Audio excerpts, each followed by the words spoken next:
I'd like to call to order the July meeting of the Monroe County Public Library Board of Trustees. Even though the agenda says that it's going to be presided over by John Walsh, President, he was unable to be here, so I am Christine Harrison. I'm filling in. And so we're going to go around and introduce ourselves. Again, I'm Christine Harrison. I'll just start since I already kind of introduced myself. And if we mention a book we're reading, I'm reading Lilac Girls by, I looked at it, Margaret Hall Kelly, I think is her name. So, Jeannie? Hi, I'm Judy Burkhardt. I'm reading a book by Peter Johnson, I think, and I'm trying to think what it's called, Changing Words, maybe? It's talking about the language we use with kids, how that really influences their behavior. Hi, I'm Fred Reisinger. I just finished and returned to the library an autobiography by Willie Nelson. Very interesting. I'm sorry, I missed the cue here. I'm Kari Essery, and I'm probably reading a book that I shouldn't read at this time. It's The Stand by Stephen King, and it's about bad sickness going around. So. And I'm Marilyn Wood, and I'm reading, it's actually a young adult novel. It's not a novel, it's a young adult book. It's called Poisoned Water, about Flint, Michigan. And I was just reading all about the boil orders that they received when I heard about the boil order that we have here in Bloomington at the library tomorrow. So, but book's good so far, very interesting. There's a boiled water Here downtown there is. downtown? Mm-hmm.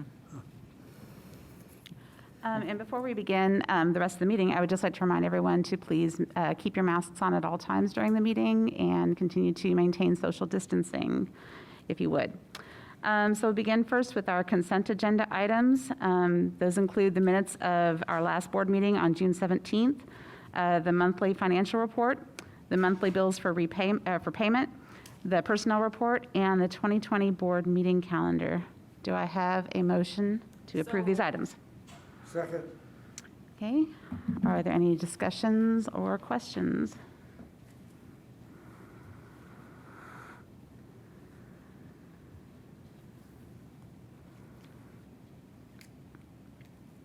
Okay, seeing none, all in favor of accepting the consent agenda items signify by saying aye. Aye. Opposed, nay. The ayes have it. And next, we'll move on to our monthly director's report, and that'll be with Marilyn. All righty. I will give you a little update on our strategic roadmap planning. We did send out postcards to all Monroe County residents or addresses, and people started to receive them last week. I hope you all got yours. And we know that they're still being delivered, but there was a very marked increase in the number of responses that we received. We've gotten back, as of yesterday, more than 1,600 responses.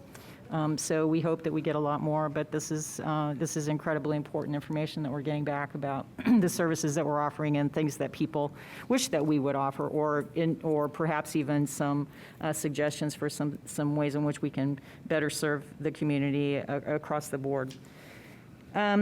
We also, the Center for Rural Engagement is doing, which is an IU department, is also doing a survey. You may have gotten a card from them as well earlier in the spring, and they're actually doing a survey of surrounding counties that's really specific to rural public libraries. But being here in Bloomington, they included Monroe County in the questions that they have, so we hope to get even more information that they may receive, so it may help to inform some of our the information that we put in our strategic plan going forward. We have a meeting with them next Wednesday, I believe. I'll be happy to answer any questions that are specific to the director's report, but of course you can see that there are many different ways that we're providing services right now and creating different ways to reach people who are not coming into the building or don't want to come in the building but still need access to collections and or people and or resources in one way or another, including Vital and the Bookmobile. And we'll hear from Chris Jackson in a little bit, and he can, during his presentation, I'm sure that he'll talk to you a little bit more about some of the outreach services that we have right now. But if you have any questions specific to the report, please let me know. Yes? How is the, I guess the drop-off service going where people, come and pick up books? Are many people doing that, or are they doing more online still? Well, there's a lot of virtual programming that's being watched, but in terms of curbside pickup and delivery, I'll just give you, Monday, we had 2,000 books checked out and 3,000 returned. Oh, So I think it's pretty successful. wow. My wife ordered a book, and we came through at the appointed time, and it was very, it worked just well. I was glad to see it. Wow, okay, nice. We're doing this in Ellisville as well as here at Maine. We expanded to some evening and weekend hours 2 weeks ago, I believe now at this point. So we're trying to cover all of the edges when people might need us. We anticipate expanding those more, but our staffing schedule is going to have to change before we can do that because we're all tapped out. So then, are we able to keep up with the number of people that want books? I mean, that's, Yeah, we're filling all their orders. I mean, if that's the question. Right now, it's more difficult for us to keep up with getting books back on the shelf, getting things reshelved. that's good to hear, though. Yeah. That Yeah. I had a question that I meant to ask during about the budget, but it also kind of ties into this. But with periodicals, magazines, and things like that, we don't believe we circulate those. Is that correct? We do circulate some magazines. We Okay. we don't circulate the most current copy, but we also have electronic access to magazines and periodicals, so you can get it online and/or paper. I just noticed that it looked like a lot of our budget for that hadn't been used. Are we suspending the actual paper copies of those right now, or are we continuing to receive those, even though they're just probably sitting? We suspended a lot of those, Okay. those receipts, but because you're right, we don't need them in the Right. building if people are not here. But we've shifted budget dollars to a lot more electronic things, so the budget lines will be different than what Oh, they were. yeah, I definitely noticed that there were a lot of things that were being underutilized, but Yeah. then there were things that were being utilized even more absolutely, to absolutely. kind of balance those. I was just wondering if we were able to suspend those and so not to pay for them when we're not using them. Yes. Okay.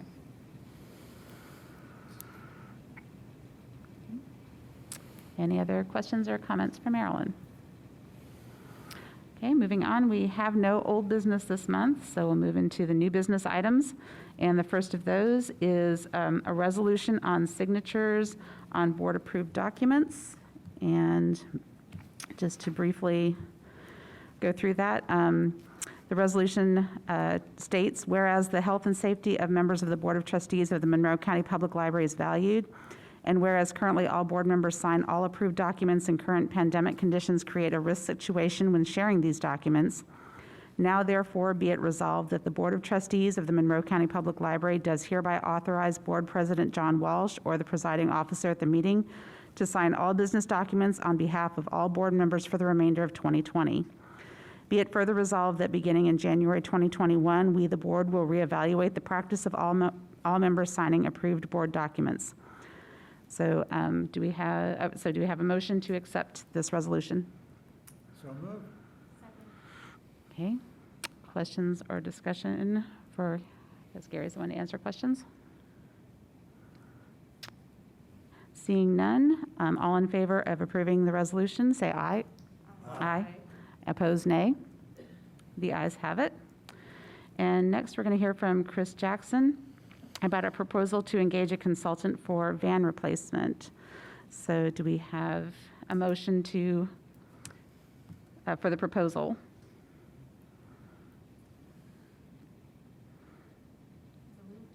Okay. Oh, And- I so moved. Okay, do we have a second? Second. Okay, and then we'll hear from Chris about the proposal. Yeah, so the proposal itself is in your board packet. I hope you've had the chance to look at it. Let me review a little bit what the van is. There's sometimes some confusion about the bookmobile and the outreach van, even among the patrons who use those services. So the outreach van, the current vehicle started the service back in 2004, and its primary purpose is to deliver a library service model we call lobby stops, where it goes to senior assisted living and nursing homes in the county and delivers a library model where we set up a mini library inside the building. Previously, we used to go to some of those sites with the bookmobile, but to use the bookmobile, you have to climb the stairs. It's not a very accessible vehicle for people with significant mobility limitations. So the outreach van allows us to do not just delivery of materials, but to create that library experience where residents of these facilities can browse, where they can interact with library staff for readers advisory. And at most of the stops we go to, we create a little library book event the time that we're there, where they interact with themselves and share the latest author that they just discovered, or the movie that their granddaughter recommended that was terrible and you should never watch. So there's a real social component to it as well. Having the right vehicle is really important to this service. In addition to transporting the staff and the books, it needs to transport these carts that we lower with a hydraulic lift and then push inside the vehicle. Or inside the facility rather. So the current vehicle was purchased in 2004. It has served us well, but at 16 years, it is nearing the end of its lifespan. It does have a little bit of mechanical life left in it, although we're doing more frequent repairs. We do have to park it outside since we don't have room in our garage for all the vehicles that the library would like to store internally. So it's got a lot of cosmetic issues. We looked at getting a new paint job and rust mitigation and replacing some of the elements that are failing on it. We got estimates of about $8,000 for that, and we thought, given the limited mechanical lifespan, it's probably time to invest that money into a new vehicle that we can get hopefully another 15 or 20 years out of. So that's what the vehicle does and why we need a new vehicle. The specific proposal is to use a consultant, which I'm strongly recommending. We need a consultant because there's no one vendor or no vendors at all who provide these sort of materials or these sort of vehicles as a stock item that you can purchase off their lot, or that specialize in doing a vehicle that we know would meet our needs. There are lots of specialty vehicle companies, but they all work on what are all custom vehicles. So we need an airtight set of specifications such that we get a vehicle that meets all of our needs. We know what we like in terms of the current vehicle, what we don't like in terms of the current vehicle, but it's all 16 years old, and we probably don't want to go with that same vehicle. We probably want another base cargo van to go with. We know we want a different hydraulic lift. We don't know what all the options are there. There are some things where we're not at all well equipped to assess, like what kind of wiring and alternator and batteries we need to provide power to the lights, to the HVAC equipment, and to the lift. So a consultant can really help design a set of airtight specifications such that the manufacturer, the chosen vendor, knows exactly what we want, and there are no areas where they can take shortcuts or under-deliver. The other area where a consultant can be really important is making sure that the chosen vendor meets those specifications. So I've done 2 custom vehicles with the library, both the current Sprinter van we're replacing and the current bookmobile, and we're happy with those vehicles, but when they were delivered, they actually didn't meet the specifications that we had in paper for 2 very different reasons. But working with a consultant, we were able to get those problems rectified in a timely manner and at no additional cost to us.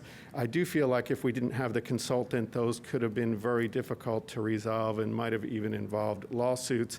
And finally, the consultant saves a lot of our time. If he oversees the specification write-up, the request for proposal submissions, evaluating those proposals and the contracts, and making sure that the chosen vendor meets the specifications and the delivery time frame, being the go-between if there are any issues that we need to resolve. So it'll save a lot of my time, but also probably Marilyn and Gary's time as well. So for those reasons, and the fact that working with this individual on these other vehicles, we've had outstanding performance from him, I have no doubt that he more than earned his fee in terms of getting us the best possible vehicle at the best possible price and addressing all the problems that come when you're doing a custom vehicle. So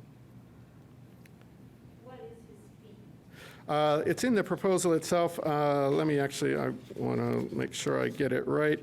So he's got different components to it, but the total fee is $12,200.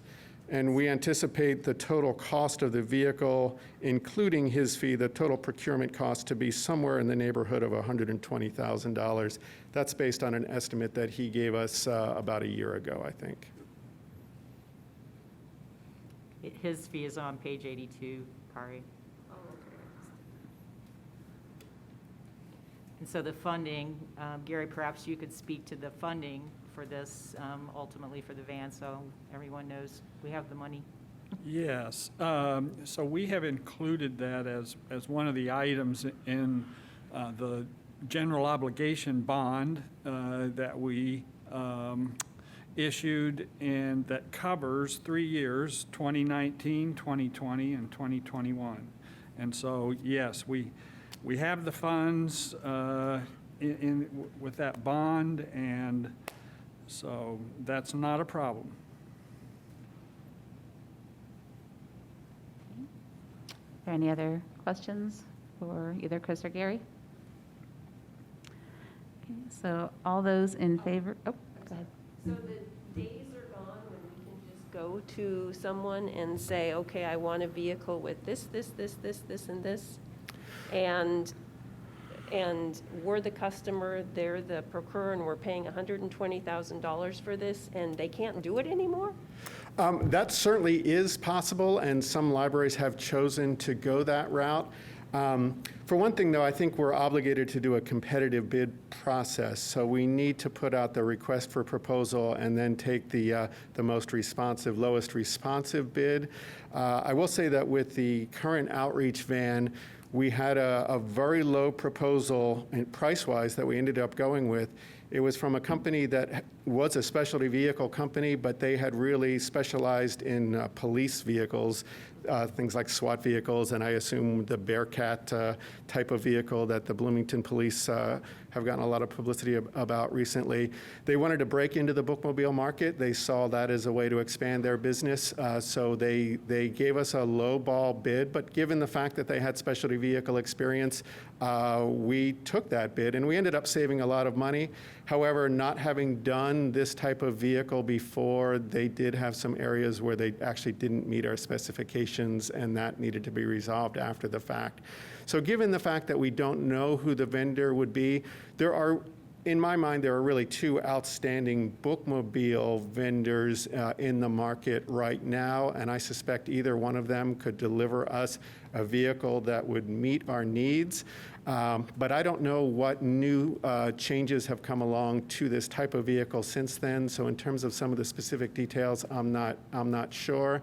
And even with our current bookmobile that was from a previous premier bookmobile company, they've since gone out of business. But there was a major error in the way they wired that vehicle that was fixed at significant expense after the fact.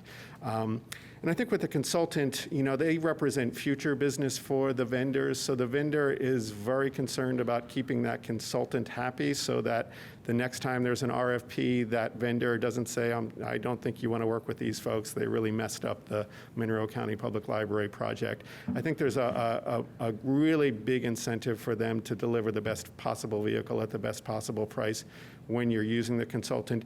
If it's just us, we're going to purchase a vehicle once every 15 or 20 years, and if we're unhappy, maybe they can live with that if it saves them thousands of dollars. So in my mind, to a large extent, it's an insurance policy. Yes, we could get a good vehicle without using a consultant, but I know a lot of libraries that have been significantly disappointed with the performance of the custom vehicle they ordered where it didn't perform as expected. So I think we're really insuring against that kind of experience that unfortunately is not uncommon in the bookmobile world.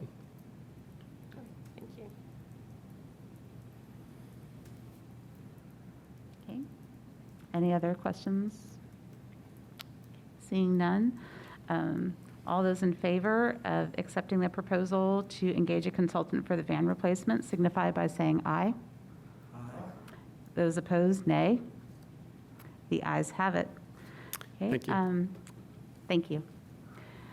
Next, we'll hear from Kyle Wickemeyer-Hardy about the 2021 PERF resolution proposal. I'm not going to read the resolution because it's rather lengthy. I'm sure Kyle can summarize it quite nicely, but do we have a motion to consider the 2021 PERF resolution proposal? Do we have a motion to accept this? Second? Do we have a second? Second. Okay. Okay. Kyle? This is somewhat becoming an annual thing. We don't know how long that will be, but once again this year, the proposed changes for our PERF My Choice plan will be that the library will change the normal cost of the participation contribution rate to 4%, and then the supplemental will go to 7.2%. So we still remain at a total of 11.2%. Last year was 3.8 and 7.4. So we always maintain that same level for all staff, no matter which PERF plan they have.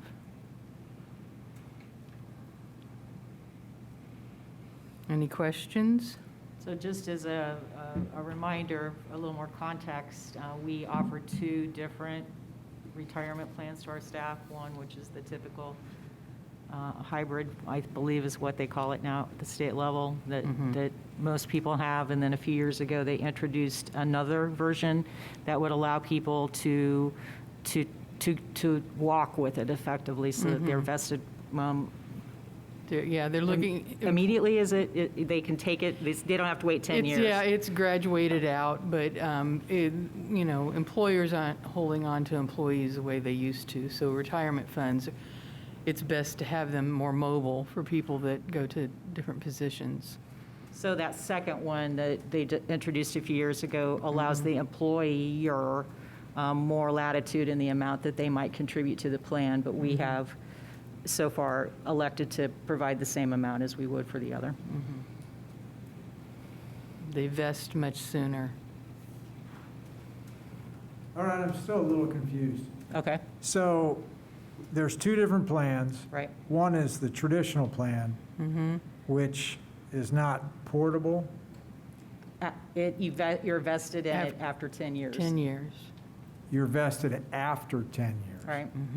And on the other one, There's, I don't have them memorized the graduated rates, but depending how many years of service you had, that you get a certain percentage when you go to another position.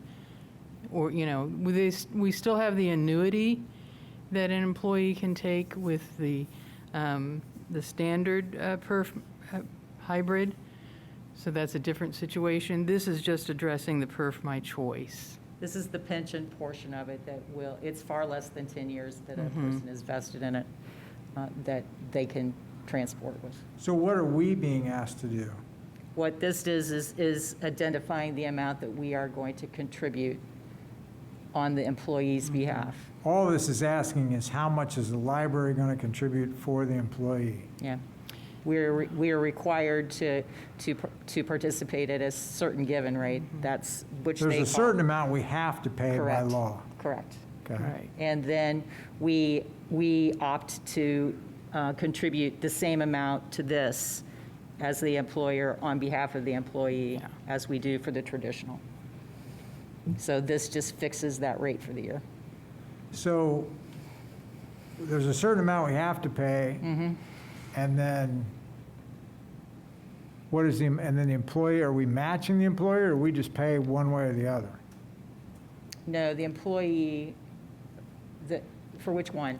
For the, Well, that's what I'm asking. So- Here's the confusion. so. We've always done it one way. Right. And so we just kind Right. of slough into that. And I guess what I'm asking is, what is it? What is, So- like, how is it supposed to work, and what is different about the way we're doing it? Or how is it set up? But you're asking us to actually make Right. the employee's portion So- of the payment too, right? If I may. We have, the way we've always done it is. The way we've always done it, I get it, Is- but is- that confuses it each year, because Right. now it's not a choice, it's just, hey, board, this is what we've always done. And I guess what I'm asking is, what is it you're asking us? Yeah. What we're doing is we have our folks that are on the traditional plan, and there's no changes with that. It's 11.2% total. And With- we pay the 11.2%? Yes, we do. All of it. We pay that, the regular, as well as 3%, which is the employee contribution. Right, but are we voting to pay that extra 3? So you're asking us, so the Correct. question before the board Correct.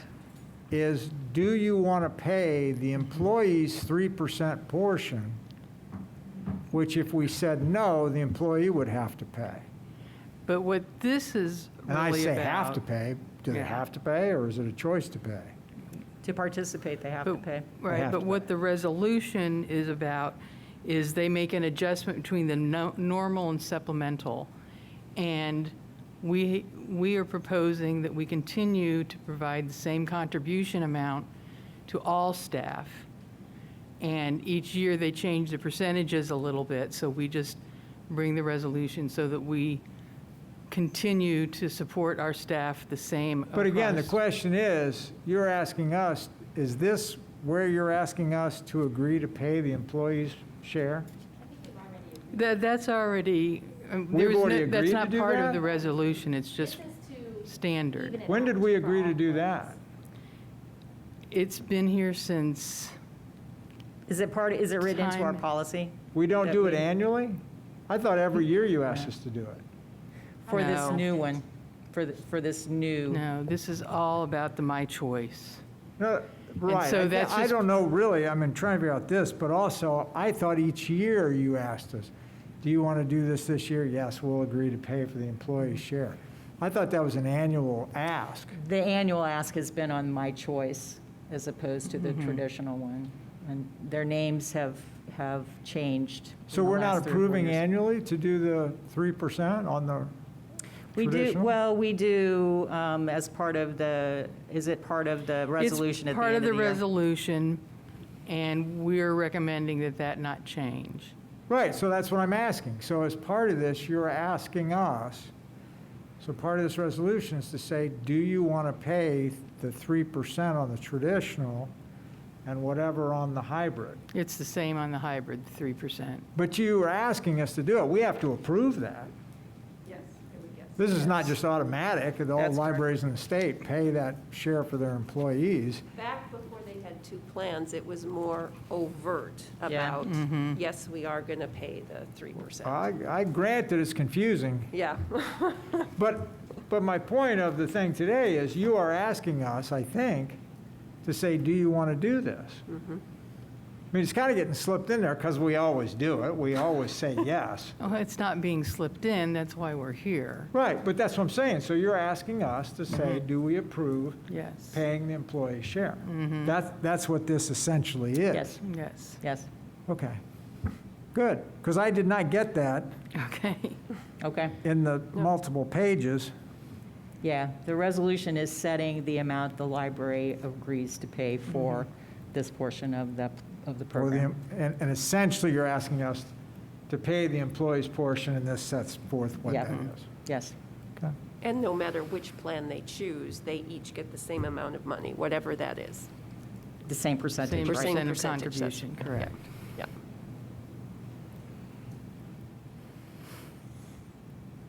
Well, I'm all for it, now that it's clear. I'm glad it's clear. Okay, well, on that note then, those in favor of approving the 2021 PERF resolution proposal signify by saying aye.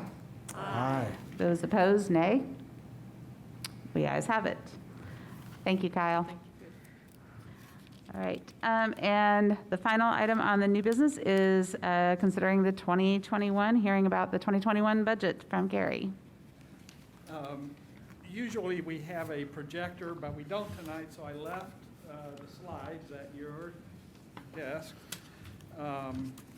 So tonight, we take our first look at the 2021 budget. And the last time library finances were on the agenda was in January of this year. We had just finished up 2019. with an operating surplus of about $1.2 million. And a lot has happened since then. We'll start with a look at the library's finances after the first 6 months of 2020.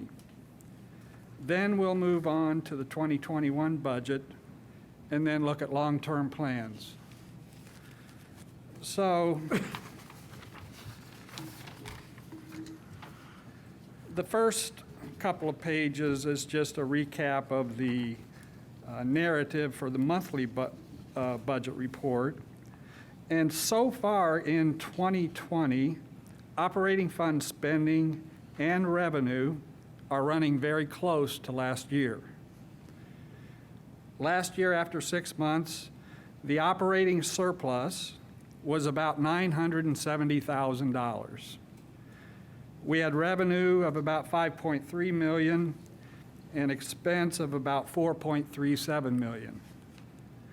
This year, after 6 months, the operating surplus is about $912,000.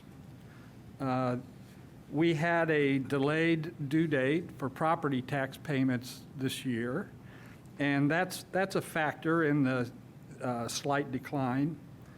So once we realize the revenue from that delay, we could be a little ahead of last year.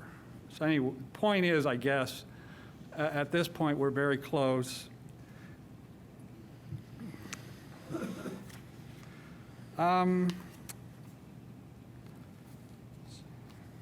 So moving to the next page with cash balances. So the total cash in all the library funds at June 30 of this year is about $10.5 million. And compared to last year at this time, that balance is up by about $400,000. Now, next page is where we're at on the bond spending. And as we talked a little bit about with the outreach vehicle, this $2 million bond covered 2019, 2020, and 2021. So we're about halfway through that period, and we've used about half the money. So I would say things are going pretty well as expected with the bond funds. So now we'll switch and start talking about the 2021 numbers. We'll look at the spending budget first. And so this page in your packet shows the breakdown of the major categories in spending compared to the previous year budget.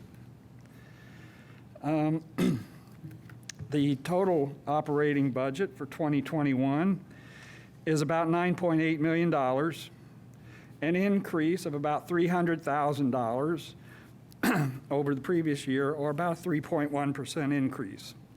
Wages and benefits account for about 68% of the budget. The estimated increase in the wages and benefits category for 2021 is about 2.61%. The wage increase for 2021 is currently based on a 75-cent an hour increase or a 2.75% increase, whichever is greater. A final decision on the allocation of the increase between wages and benefits will be made around the end of the year after we see what happens to health insurance. The supplies cost are budgeted at about $218,000, which is pretty close to last year. The other services and charges category includes utilities, communication and marketing, insurance, repairs and maintenance, And it also includes ebooks and database access for patrons. So this category is budgeted at about $1.9 million, so an increase of about $294,000. Spending for online resources, as we talked a little bit about earlier, it is increasing. And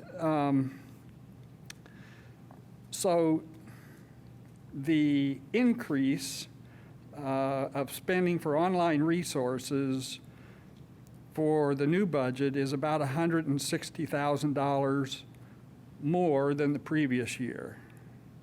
But you see that the capital outlay category, which includes mainly books and the non-print portions of the collection, is decreased by about $120,000. So that's what's going on.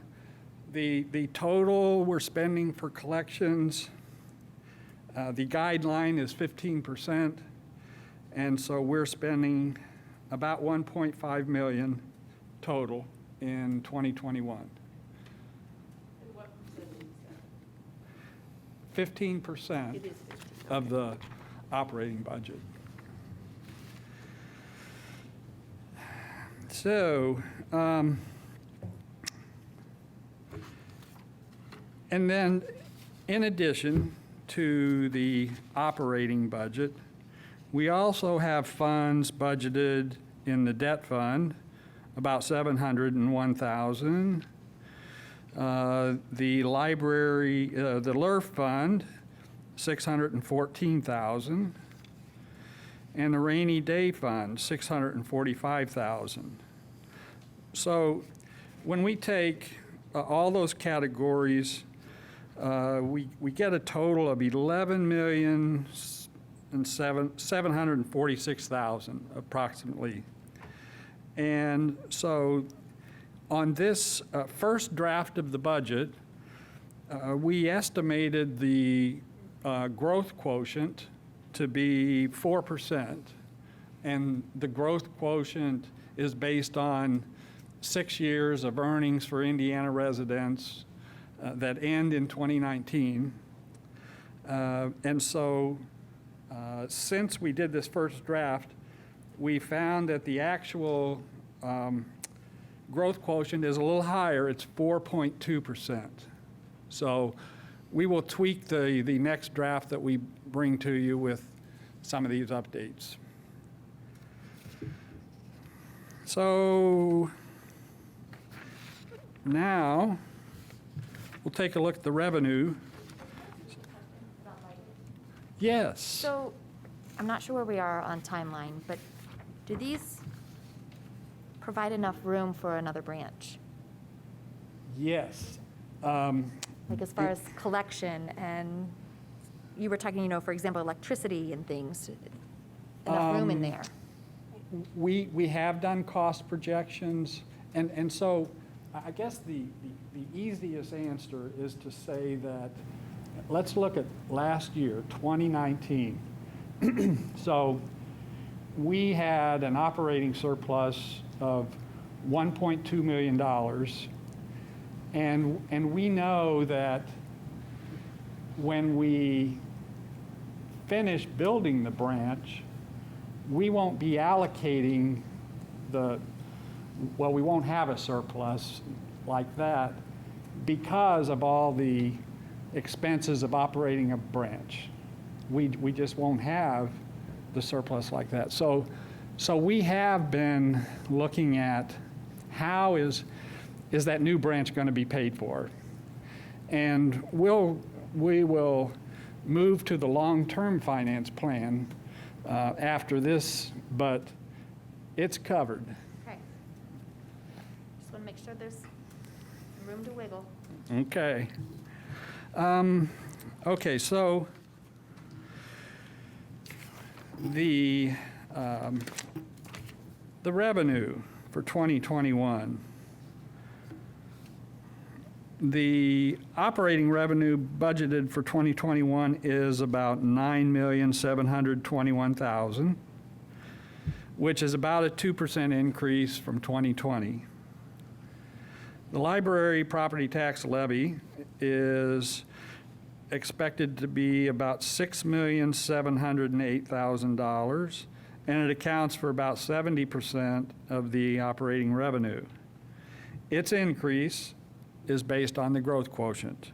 So on this first draft, used a 4% estimate. So we'll tweak that on the next draft, and I think the 0.2% will add about $13,000 or so. The tax cap adjustment, estimated at $150,000, is based on the estimate we had last year. Local income tax. So this is probably the first thing we will see that's impacted by the pandemic. At this point, we have estimated local income tax to be flat. I think on the next version, based on what I've seen for recommendations, we'll lower that number some. And the other revenue lines for fines, fees, and miscellaneous state taxes account for about 7% of the revenue, and they're running fairly close to last year. Probably the biggest change is investment income and meeting rooms. That line dropped because interest rates have dropped quite a bit, and may change that even lower on the next draft. Yes? I thought we got rid of fines and fees. Okay, fines and fees. So we got rid of overdue fines, but we are estimating some funds on that line now because of lost materials that patrons will, it's no longer going to be for overdue, but if the material's lost, there'll be a cost. And Isn't that a even Steven kind of thing? You lose it, you pay for it, no gain, no net gain? It still comes in as revenue, though, for us. So we've always had this line that was fines and fees. It always included replacement costs. It was just okay. never split out separately, so there will still be a line of income, so to speak. Yeah, it does, it's lost to us for the book. So yeah, in some ways, but it's still an income line. yeah, what you're, Just because the outlay was in, I mean, we might have bought the book 5 years ago, yeah. and now Replacement. and it's now been lost, so now it's being paid for this And it year, would be so. even more expensive, I would think, because the price has gone up. I mean, the patron is charged the replacement cost, Correct. because it happened to me. But, Well, that's funny, so the longer you wait to let us know that it's lost, the more you might pay. yes. Well, because inflation, you know? Right? I mean, it's funny, prices go up, so yeah, Okay, that could but be. you just have a line for that, and then you pay for it with some other budget line, is what you're saying? Well, the budget line that we talked about before for The capital 15%. expenses and others, where the collection costs come from, but the income goes here. Okay, so it's, yeah, I get it. Thank you, good question. And let's see. So, as in the past, this 2021 budget has some cushion in it. In 2019, the actual budget numbers were probably much closer to breaking even than to projecting a $1.2 million surplus. And so for 2020, I guess we're kind of switching now and talking a little bit more about cash flow numbers than budgeted numbers.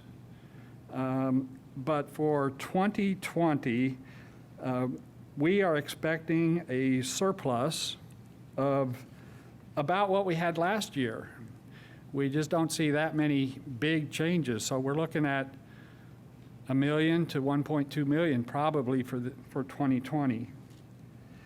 And then estimating a decrease of maybe $200,000 for 2021. So even though the budget revenue and expense are much closer, we're actually expecting for 2021 a surplus in the neighborhood of $1 million.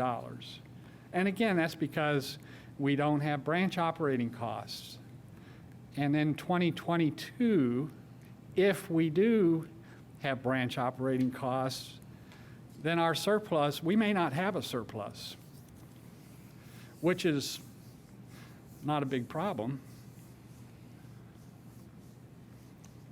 And so the next pages, the long-term plan. Project costs for the branch, we'll start with that.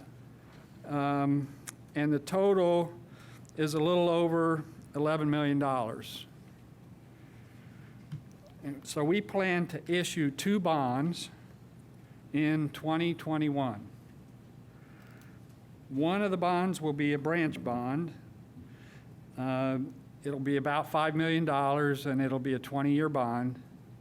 The other one will be a general obligation bond in the $2 million range, and it'll cover a 6-year period of time.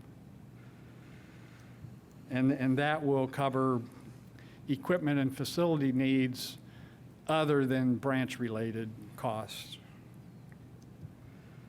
The estimated debt levy for the 2 bonds is planned to be at about 1 cent per $100 of assessed value. And that's about what it's running now.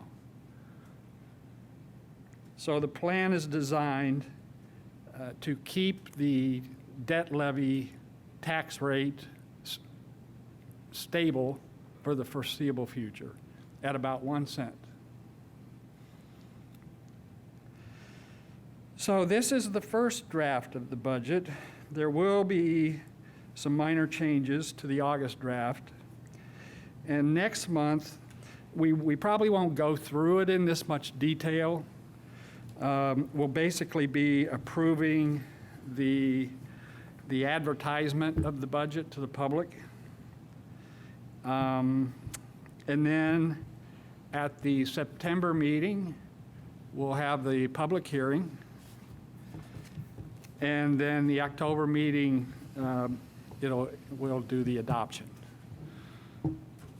And I'd be happy to answer questions. Always. So we have 1 bond right now. that Correct? Pays for coolers, air conditioning, all of that. We're going to issue 1 more bond.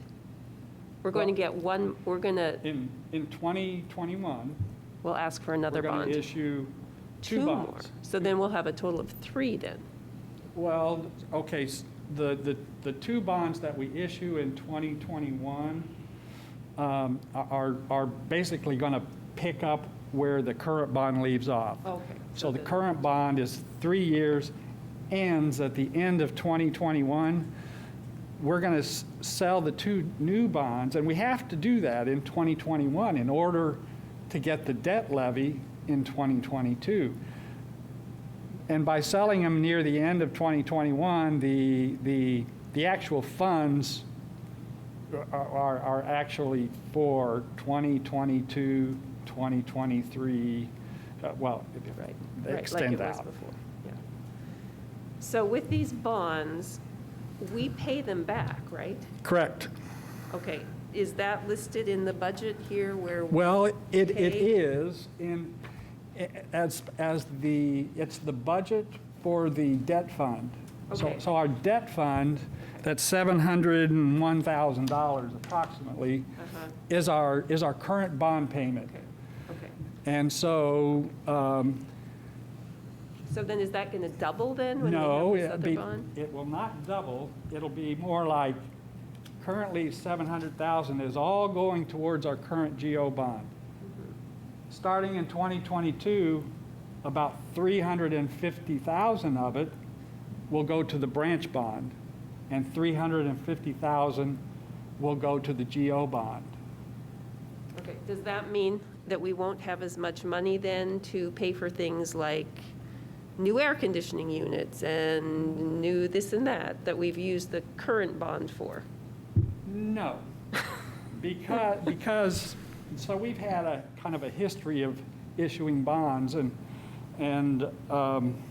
you know, I think if we look at the first bond and the teen center and so on, I mean, we have, and then we had the branch or the Ellisville branch, but we have projects that use part of each of our bonds we've had so far.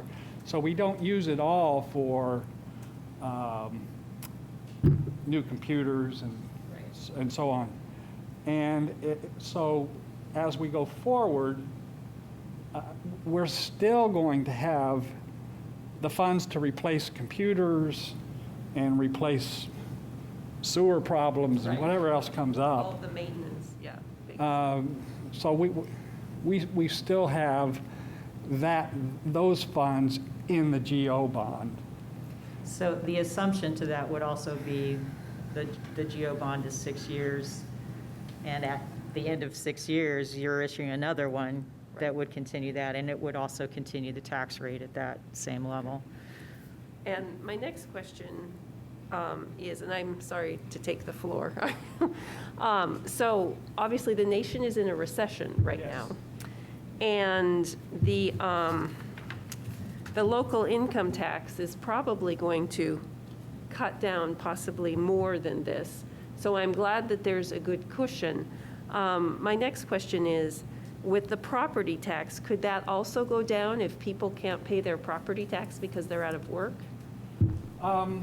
Well, we have we've done a projection of what we expect to happen with the growth quotient. So 2021 growth quotient 4.2%.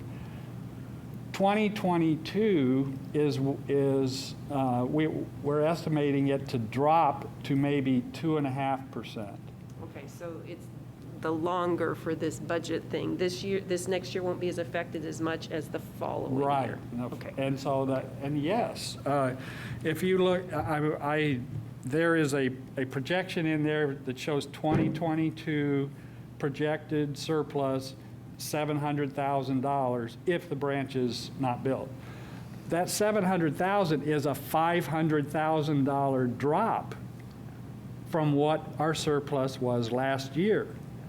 That is the impact of this pandemic that we're building into the numbers. Great. I knew you thought of everything, but I just have to make sure it gets Well, this out is there. a good time to talk about things like this. This is a real good time for that. Anything else? Okay.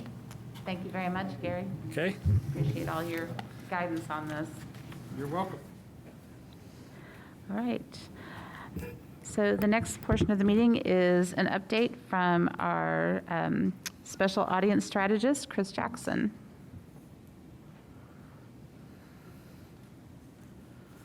Hello again. I usually report to you in August, but since I was doing the consulting proposal, Aaron thought it made sense, and that made sense to me. So I'm going to review the outreach services that the library provides. These are services outside of the 2 branch locations, and then talk about how we modified them due to COVID-19, and then touch on some accessibility and programming that we do for special audiences. So I'll start with the van service, since I already addressed that briefly and described what it was. Like I said, we go to 10 assisted living sites on an every other week basis. So we go out every Monday and every other Thursday to those sites. There's been really strong growth. We had a 37% increase in van circulation in 2019 relative to 2018 because of adding 2 new stops to the service and increased interest in the other from the other stops. We also have 3 places that are hoping to get on that list, so there is further demand. Staffing allocation again, it's always an issue. We have so many things that we can do, but limited staff with which to do them. So having gotten some new stops last year, we didn't try to get any additional staff allocation, but just a heads up to Marilyn that I will be hoping that somehow out of your hat you can pull in a few more staff hours at some point. But obviously a lot of other people are making those requests as well. So that's the bulk of the van service. It's a little bit confusing though, because we also use van to describe our service to the other end of the age spectrum. We have a delivery service that we do to the larger daycares in Monroe County who qualify due to their size mostly. So we have people from our children's audience corps, and actually Lisa Tampelli, who's here tonight, this falls under her area of responsibility at this point, probably more than mine. But people who work with the children's audience do selection for those daycares, and we deliver to them on a monthly basis. The deliveries are actually done in conjunction with our homebound deliveries, since it makes sense to do them when we've got somebody going around the county anyway. We also have an expanded service to the Head Start locations. So there's, I think now 24, 25 Head Start classrooms in the county. We do that same deposit service that falls under the van name to those. But there we also have one of our children's librarians, Dana Duffy, who does a story time at all of those locations in conjunction with the drop-off of materials. And she also does that regular story time at the Nest, which is the daycare at New Hope Family Shelter, a shelter for people transitioning out of homelessness. We love to be able to do more of that, but I don't know how much room Marilyn's got in her magic hat for more staff hours, but this early literacy initiative is super important, and we're glad that outreach staff and children's staff work on that together. So that's the van service. We, of course, suspended it along with all other services on March 13th. We just restarted it up in a modified format on July 1st. It does serve mostly older members of the community who are by definition high risk, but they're also in high need of library media. There's a significant amount of isolation, even under the best of circumstances, among many elder members of the community, often not as many media options. So we've had people who were really, really desperate. It was super important for us to get back as soon as possible to providing them with library media, but also super important that we do it in a way that absolutely protects their safety. So I talked before about the lobby stop model, where we roll the carts in and have this social engagement and this kind of monthly book club. Unfortunately, that's all out the window currently, much to our regret as well as their regret, because there's just way too much social interaction for that to be a safe method. Instead, what we're doing is checking out all the items in advance, so a lot of telephone conversations and email conversations with these residents to find out what they want, since they won't be able to browse. We check them out in advance. We also have an extra safety measure of insisting on a 4-day quarantine between when we check them out and when we deliver them. So we've been ordering lots of zip totes so that we can get everything zipped up, labeled, and dated for when it goes into its delivery, and not adding anything to that delivery shorter than 4 days before that delivery date. And then, as much as we like to see these residents on a regular basis, we love that social contact too. We're not seeing them currently. We're dropping off the materials either at their doorstep if they're at an independent living facility, or in most cases, there's staff at an assisted or nursing home facility where we drop it off with staff and they organize the delivery as well as the returns from those residents. So it's taken us a little while to get here, because with our current staffing model in-house, we're trying to limit our social proximity to each other, and figuring out how to staff this with some staff inside the building, some staff outside the building has been a challenge. We have a model that is working, kind of barely. We're hoping that we can transition to some more sustainable staffing to continue it in a somewhat more organized fashion, but it was extremely important that we get back to these residents and some other services that I'll talk about as well. And I'm glad that we've now done each of the routes. Among the assisted care facilities, like I said, there are 10. 2 of them are still holding off for slightly different reasons related to COVID, but 8 out of the 10 are back on the service, and we expect another one of them to join soon. So, in addition to van, we have a homebound service. This is for people who reside somewhere other than those 10 facilities who can't make it to our branches or our bookmobile stops, usually due to a disability or chronic disease. We also allow people on the service who have significant transportation problems. They no longer drive. They don't have someone who can get them to the library. We've been pretty regular with about 90 people on that service to whom we provide monthly deliveries. We add new people every month. We're seeing a lot of people, though, towards the end of their lives, and we lose people from the service every month as well. We do try to personalize that as much as possible by doing personalized selections, getting them exactly the books that they want and the right media formats, and turning people on to audiobooks often as their ability to consume print books changes with changes to their vision. It's a monthly delivery that we do every Friday, breaking that group into 4 different routes that, as I said, we combine with the daycare routes. We do most of those deliveries with library staff, but traditionally we've used some volunteers as well. We have usually about 6 or 8 volunteers who help out with some of the deliveries. Because of the extra precautionary measures we're doing, we felt we needed to suspend the volunteer delivery component because we couldn't take the same assurances that items were quarantined in advance, and just wanted to reduce as much social contact as possible. And as with the van service, we no longer have a social component. We're dropping materials off at doorsteps and picking up bags at those same doorsteps. Used to be we'd go in, sit and chat for a while. Sometimes there'd be cookies and tea, and we loved that part as well. Sometimes we had to help people find their returns, so we would look under bedside tables and sometimes in drawers. All of that's off the table as well for now. But again, super important that we get back to these folks. Of course, we're promoting e-content to everyone, and I'm a huge proponent of e-content. I consume a lot of ebooks myself, and there's a lot of accessibility built into ebooks with the ability to change font sizes and have backlight to improve readability. But for the vast majority of the people on the homebound and van service, e-content is not a viable alternative. Although we're making some strides and doing promotion and programming, helping them get up to speed when that is possible. So I didn't give the van stats. We circulated about 10,000 items through the lobby stop service, and that was a big increase, about 37%. I may have mentioned that. Homebound is pretty much holding steady at about 21,000 items, about the same in 2019 as it was in 2018.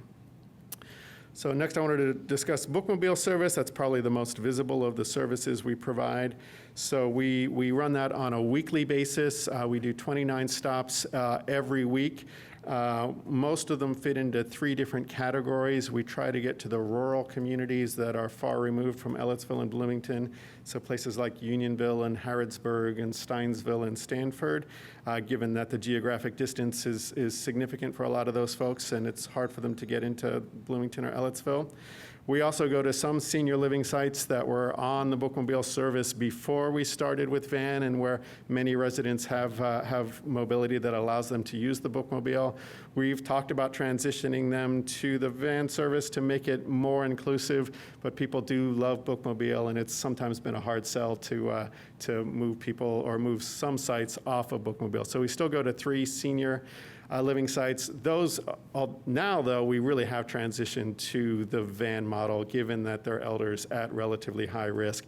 So we are back to running the full bookmobile service, except for the one route that's devoted to older audiences.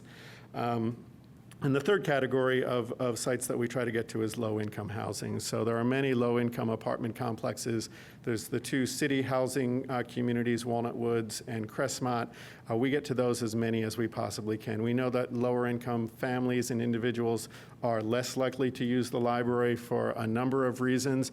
I was very glad to be able to play a role in eliminating library fines, which was a significant barrier to access for many of those families.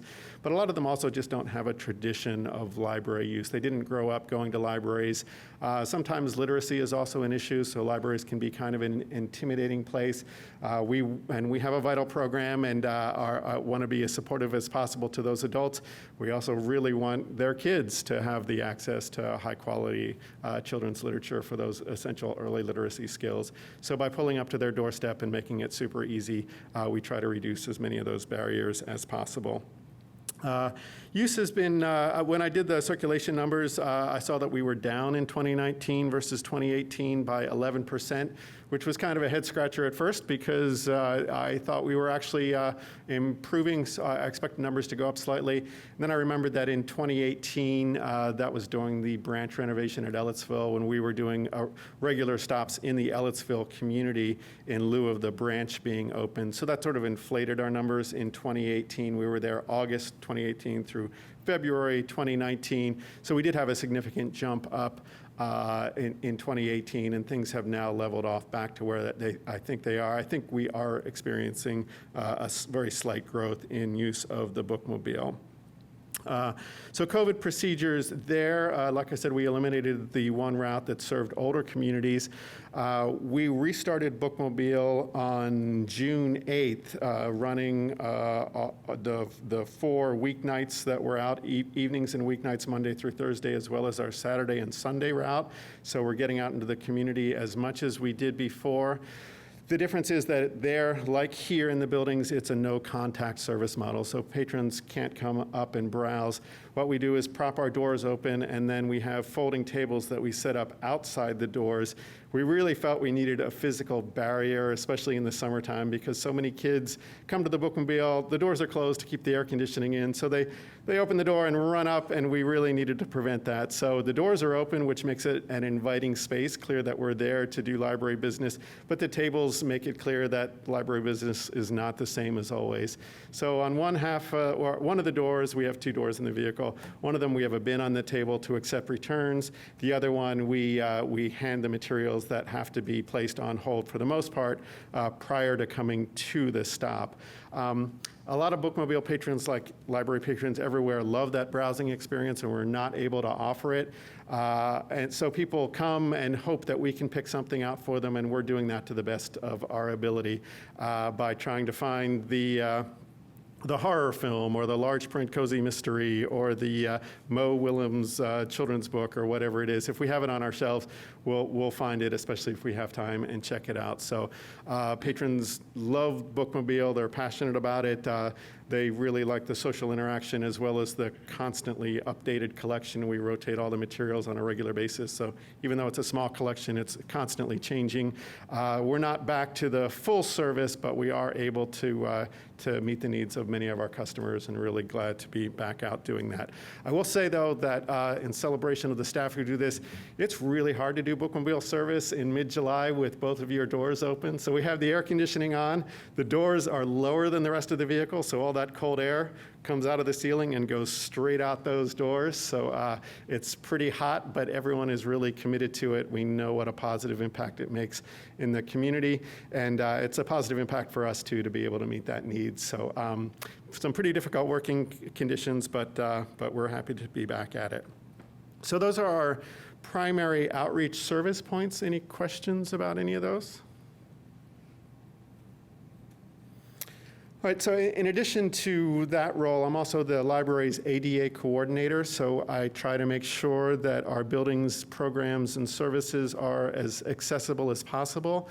When it comes to programming, Sam Ott, who's one of our teen librarians, has been doing a lot in the ground floor with accessible programs, so he and I have partnered on regular programs to the special education classes at Monroe County Community Schools, so they've been making monthly visits from different schools back when the ground floor was open. We've also been doing that in the summer with Stonebelt and their teen programs. Just last month, we had a virtual visit from a Stonebelt teen program where we talked about library services and what's normally available in the ground floor and what's currently available in terms of e-content that they can access.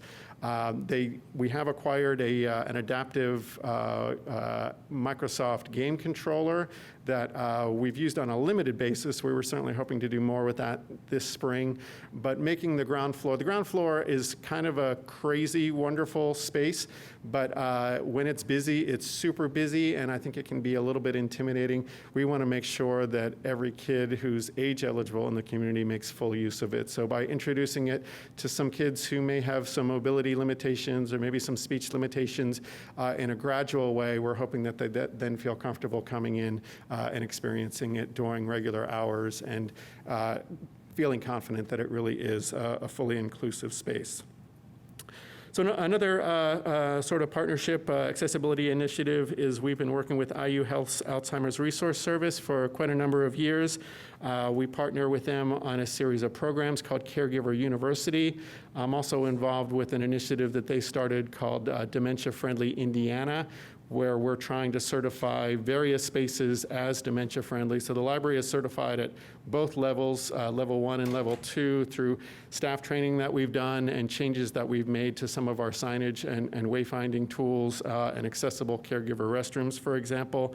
We were the first site in the state to be certified at level 2, and since then, mostly last year, I was doing a lot of level 1 certification for other libraries in Indiana.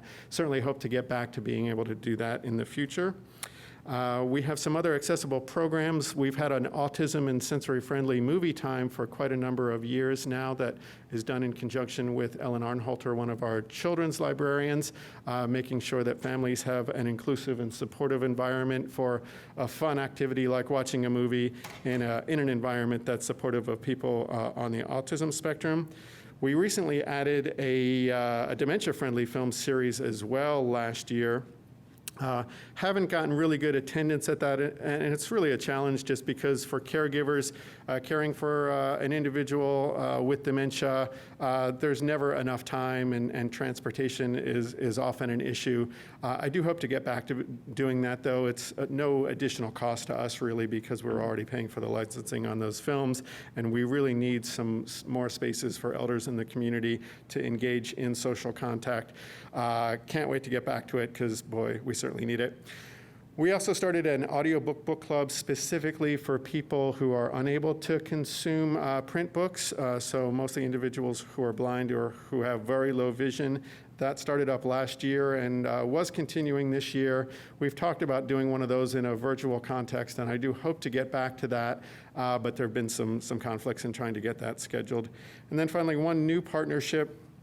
I was with the IU Optometry School. They've got a volunteer student organization that's come and done giveaways and assessments of people who benefit from using reading glasses. So that was a monthly event that was going on starting last fall and would have continued this spring if we were still open. And finally, I work very closely with the Bloomington Council for, I said finally once already, so finally again, I work closely with the Bloomington Council for Community Accessibility on a number of citywide accessibility initiatives. I chair their accessibility committee where we do surveys of local businesses and service providers to try to identify barriers that they have and mitigate those barriers whenever possible. So you've seen a little decal at many downtown restaurants and stores that says that a business is certified as part of the accessibility program, and you'll see it on the library doors as well. We have two initiatives going on this summer. One is to survey Monroe County buildings that are within city limits, and then just yesterday we met with the president of the Board of Elections for Monroe County, who's asking us to survey all the polling places that will be used in the November elections. That's incredibly important, and so we're jazzed about that. It's a very tight time frame, though. They really need it done by the end of August in order to return in a report to the State Election Commission, I believe. So I'll be spending time in August helping make sure that every polling place in Monroe County is accessible. So I want to wrap up by saying that this is not me who does all this work. I do some of it, but we have incredible commitment from staff to making library services and programs accessible to everyone. I think people who come to the library to work already have this kind of built-in value of accessibility. It's not something we often have to remind people of.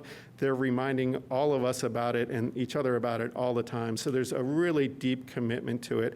I get great accessibility ideas from all levels and all units within the library. And I really feel a deep commitment to everyone making sure that this library, to the best of its ability, is a library for all.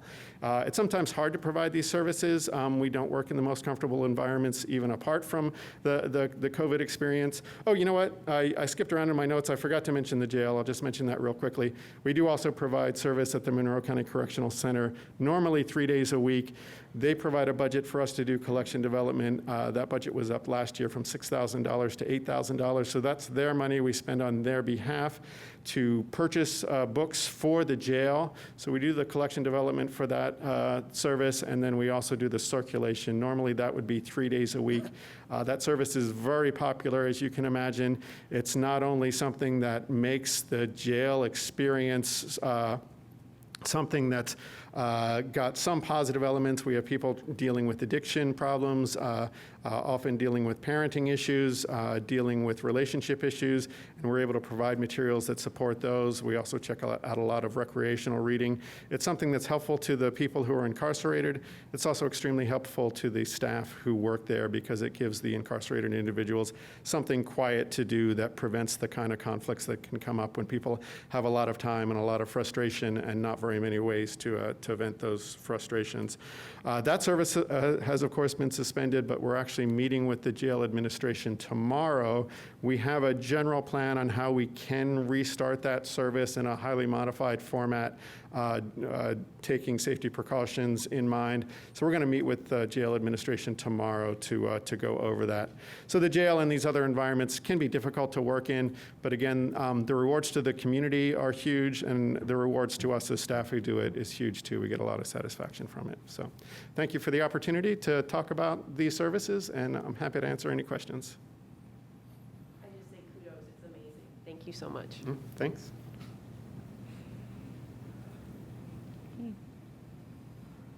Okay, well, you know where to reach me. If you have any questions at any point, I'm always happy to talk about what we do.